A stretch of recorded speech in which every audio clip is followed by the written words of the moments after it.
Astăzi vom reacționa la cele mai periculoase locuri de joacă la care poți să-ți duci copilul. Și facem o mică paranteză, dacă puteți să vă duceți acolo sau dacă puteți să vă duceți copilul acolo, asta nu înseamnă că ar trebui să o faceți. Adică uitați-vă băieți și fete cum arată topoganul ăsta. Uitați-vă la el, zici că e o răzătoare, nici măcar nu vreau să mă gândesc ce s-a întâmplat cu bietul ăsta copil, man. Cum te dai pe topoganul ăsta, bro?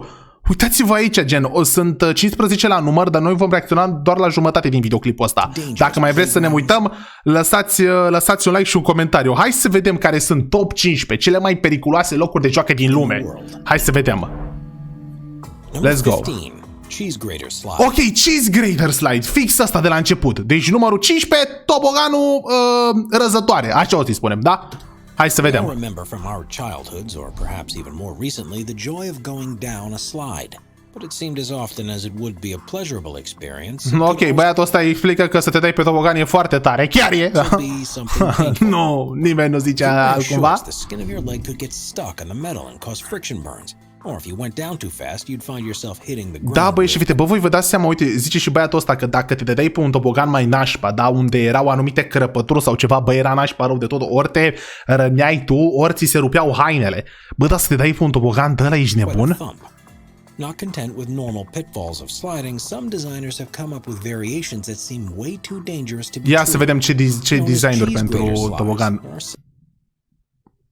Several different types around the world, but they all involve a series of holes within the slide itself, some of which look incredibly sharp. Băi, frate, ăsta e... Of course, this is cum e ilegal așa ceva? Eu nu înțeleg. An optical illusion designed to add an extra thrill to the slide. And there's a perfect photo opportunity for parents. And the reality is there's nothing sharp about them. Oh my god, băi, și fete, fiți atenți. Deci chiar mă întrebam cum e legal, că mureai dacă te dai pe ăla, pur și simplu. Este o iluzie optică, aha. Ok, deci este o iluzie optică, bro. Arată mișto pe poze, dar că nu e nimic ascuțit acolo. And in many cases there aren't even any actual holes. Of course, there is a risk with slides like this that'll make children think that cheese graters are much safer than they are. Bă, ok, riscul, a zis și băiatul ăsta, riscul a zis că, băi, poate copiii o să creadă că răzătoarele sunt așa, sunt safe, dar nu prea sunt safe. Mamă, băi, și fete, când eram eu mic, de câte ori mi-am tăiat degetele în răzătoare, nu mai zic. De fapt, cred că și acum un an, adică sunt prost. That's a problem for another day. Numărul 14. The swing at the end of the world. Oh, genul ăsta, fraților, de leagăn. Știți că am mai reacționat la un leagăn de ăsta, gen. Am auzit că nu e doar, cred că era în China la care am reacționat noi, sunt în toată lumea genul ăsta de leagăne. Uite, ăsta e în Ecuador. Casa del Arbol. At an elevation of more than 8,500 feet above sea level, it's built within a tree. Uite, și e destul de mare, gen. E la o înălțime destul de mare. Și să te uiți la muntele Tongawaha. Și un vulcan lângă, să te uiți la ăștia.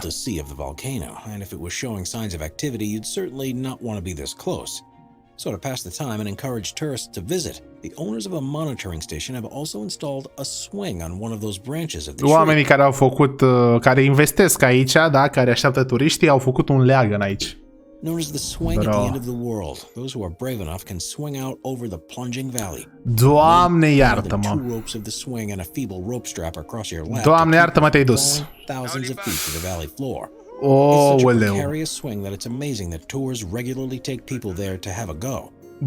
Doamne iartă-mă, băi, și fete, mamă, dar e și făcut, că dacă ai picat, nici n-ai vreo șansă. Te-ai dus, ești nebun. Oh, până acum nimeni nu s-a rănit, până acum. Când mă duc eu, nu mai zic. Uite-l, ăsta e frică, pe bună dreptate ți-e frică. Estepona Slide. Mamă, este un tobogan pentru copii, bă, păi și fete, ce ăsta zici că nu dă la cu apă, trebuia să fie cu apă, nu? The Spanish town of Estepona, which is on the Costa del Sol, is an ancient place that was built on the cliffs overlooking the sea. It has roads that twist and turn in tandem with the natural geography. The result is a complicated network of streets that probably haunt the nightmares of town planners that see them. Ok, ne prezintă orașul unde e ăsta. Walk for 10 or 20 minutes just to reach somewhere that's a few feet away, but isn't connected by a pathway. Ok, ne explică că orașul ăsta e făcut foarte ciudat în ceea ce privește străzile, adică Străzile sunt făcute foarte ciudate și cred că acel tobogan a fost făcut peste străzi. Cred. And by early 2019, it was ready to open to the public. They constructed a 120-foot-long slide that connected one of the higher streets with a square that's lower down the cliff face. Fix ce am zis, băi, și vede, deci nu era un loc de joacă pentru copii. Era un tobogan pentru toată lumea, ca să treci peste niște străzi. Nu știu ce să zic. And would give people a way to avoid the normal 10-minute walk and do it in seconds. Ia uite, deci și că ca să ajungi de pe partea cealaltă, deci ca să ajungi de sus până jos, de acolo ai pe stradă, făceai 10 minute și aici faci 15 secunde. As well as saving time, it's possibly the most fun means of public transport. Bro, dar e cam ciudat. You'll find anywhere in the world. But things didn't exactly go to plan. Da, lucrurile n-au mers așa cum au fost plănuite, desigur. No one spent any time investigating the safety aspects of the slide. Nimeni nu s-a interesat de cât de sigur e toboganul ăsta. People slid down much faster than uite-vă la ăla, bă! There wasn't enough length to slow down at the end, so people began flying off onto the Mamă, uitați-vă la ăștia ce fac aici. At a cost of more than $35,000, the slide was forced Bă, e prea tare. within hours of its grand opening. Uitați-vă, băi și fete, deci a fost închis după câteva ore, marea invenție. Could undergo a complete redesign. A fost prea rapid. Daddy Park. Bă, cum arată ăsta, fraților, să moară frații mei de m-aș da pe așa ceva. Bă, arată ca niște dalea care trebuia să fie cu apă, bro, nu pe beton. Daddy Park began life in the 1950s as a playground for the children of pilgrims who were din visiting 1950. But as its popularity grew, it became the first private amusement park in Belgium. With humble beginnings to start with, it had schoolyard equipment for the kids to play on while their parents ventured into the holy site. But by 1980, the place had been transformed and had elaborate rides that were certain to entertain the large number of visitors that made the pilgrimage there. Mamă, deci asta zice că între anii 1950 și 1980 era foarte popular, dar acum arată ca și cum a fost abandonat. It had the longest monkey bar in Europe and at its peak welcomed 1 million visitors per year.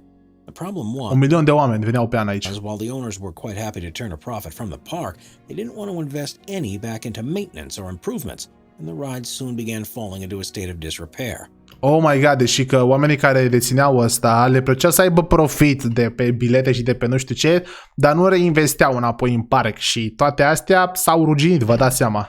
And there were serious safety concerns. It was only in 2000 when a young boy lost his arm while riding on the Nordic În Jet anii 2000, un copil și-a pierdut mâna. water rapids that authorities stepped in. Au venit autoritățile și că l-au închis. Quaint little playground was forced to shut for renovations. These upgrades never transpired, however, and it was completely abandoned. A fost abandonat, gen, ăia n-au mai vrut să investească bani. Now nature had begun to take over. Mamă, Most of the uitați-vă. buildings have been demolished, with plans to turn it into a hiking park. Mamă, ce ciudat arată. Brutas Park. Numărul 11, Brutas Park. You may not Grutas. think of Lithuania as a #1 destination in the world to go to if you want to visit an amazing playground. And if the Brutas Park is anything to go by, you'd be totally right. În Located Lituania. around 81 miles to the southwest of the country's capital city, Vilnius. It's a sculpture La garden 81 de mile de capitală. that was opened in 2001 that has several children's playgrounds on site. În 2001, There are ia two vedeți. reasons why these playgrounds are seen as dangerous. Mamă, dar asta chiar arată periculos. First is that they haven't been built with any safety protocols. Ok, n-au fost construite cu protocoale de siguranță. Very little effort is put towards their upkeep, so there are a number of stories of children injuring themselves while playing there. But that's probably not the worst thing about the park. The other danger is how visiting the place might affect their minds. Ia uite-l Brutas pe al Park nostru. is an Doamne, ode to iartă-mă. Lithuania's communist past, with statues of Stalin, Lenin, and countless other communist figureheads. Ok, băi, și fete, este un parc al comuniștilor, gen, cu de-astea, cum îi spune, statui cu comuniști. Ați văzut că și la intrare era semnul comunist, dar am zis să nu zic nimic. Salvaged from around the country following the fall of the Soviet Union. Mamă, se vede că băieții zicea, Doamne, iartă-mă. Sure, it's meant to be a reminder of the dark days of totalitarianism. Ce, un reminder? Deci și că aceste statui sunt un reminder pentru zilele negre de comunism. Da, de ce le-au pus într-un parc pentru copii? N-are sens, în fine. Understand that and will instead see these leaders being immortalized in stone and will surely be traumatized by going on the park's idea of a ride. Da, gen, copii nu să-și dea seama. Doamne, Train iartă-mă. that recreates the feeling of being a prisoner sent to Siberia in a cattle car in the midst of winter. Oh my God. 10. the Giant Canyon Swing. The Giant Canyon Swing. Asta e ăla din... nu cred că e ăla din China. If you go to amusement parks around the world, you'll quite often see a pendulum swing. Oh my god, e un de ăsta, nu vine să cred, da. Știți asta. It is a thrilling enough ride in normal situations, but at the Glenwood Caverns Adventure Park, they've installed one on the side of a cliff. Doamne, pe prăpastie. Which means it swings out across a 1,300-foot drop down to the Colorado Asta nu poate să fie bine, băi, fete. River. Once the ride has reached full speed, it swings at up to 50 miles an hour. Mamă. Reaches near vertical before returning back towards the ground. Ominously, anyone who sets foot on the ride has to sign a waiver before it begins, just in case something goes wrong. And it would only take a small malfunction to end in disaster. Oh my god, deci bă, înainte să faci asta trebuie să semnezi ceva. O fi că trebuie să semnezi că dacă ți se întâmplă ceva, aia n-au nicio vină. Doamne, iartă-mă, păi și tu ai încredere să semnezi așa ceva? In fact, the current swing was installed in 2010 to replace an older version that had serious safety concerns. And while no one yet has plummeted to their death from it, this ride certainly offers a level of danger you'll rarely see anywhere else. And you have to question why it's necessary at all. Doamne, iartă-mă. Number 9. Tvere's Communal Playground. Tvere's Communal Playground. Tvere's, bă, poftim?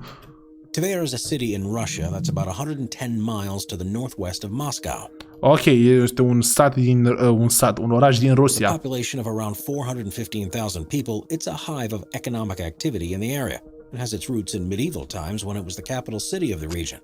Despite being home to a highly rated university, a medical academy, and an air and space defense academy, funding doesn't exactly reach every part of the city. And due to a serious lack of investment, some of the children there have no choice but to play in what is often said to be the most dangerous playground in the world. Ok, deci că aici se fac foarte multe investiții, sunt universități, însă nu în locurile de joacă pentru copii și copiii trebuie să se joace într-unul dintre cele mai periculoase locuri de joacă din lume. Ia. It has a number of strange-looking structures. Ce, Doamne, iartă-mă!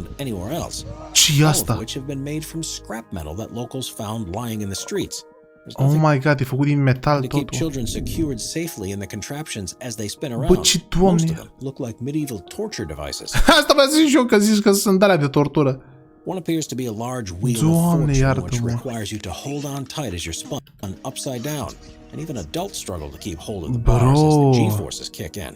Elsewhere, there's a tire suspended from a spring, which seems to have very little purpose other than to be a place to hide from the secret police. And there's a peculiar seat which, once sat down, a cage lowers over you, and it too spins upside down.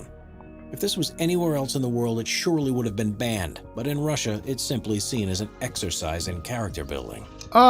În Rusia e doar să-ți creezi caracterul, da. We are constantly adding more people to the top 5's production team. Ce faci, frățiorul? Arată-mi, băi.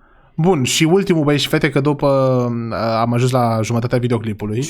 Subterranean Playground. Communities around the world have different cultural backgrounds and will have wildly differing opinions on virtually everything. There's one thing that they all have in common: their love of play. Luckily for most of us, there's little that gets in our way of being able to do so, as long as we're able to get to a local park. Ok, ne zice că toți copiii vor să se joace, știam. Playground. But in some countries, this isn't as easy as it should be. Syria, for example, is a place that's been ravaged by war over the past few years. Civilians have been accustomed to the În Siria și zice că e război și a fost război. Bombs being detonated all around them. The outdoor playgrounds have become far too dangerous to Mamă, și cum sunt locurile de joacă aici? Children play in and have long been deserted. But an example of how powerful the work of charitable organizations can be in places like this, there's an alternative. This is one of a number of subterranean playgrounds that have been built. Ok, sunt locuri de joacă subterane. In Damascus, where former cellars and storage facilities have been fitted with toys, slides, and swings like you would. Bă, e tare, adică nada, totuși. As you can see from the footage, places like these have become extremely popular. Wow, ce tare. The safest place that kids can go, and they give them a chance to socialize and play without the fear of bombs falling from above. Bă, e foarte tare. Asta nu cred că e periculos, cred că e foarte tare. Mai periculos e să stai afară acolo. Dar totuși, vă dați seama că n-au măsuri de siguranță. Da, e mult mai bine decât să mergi afară.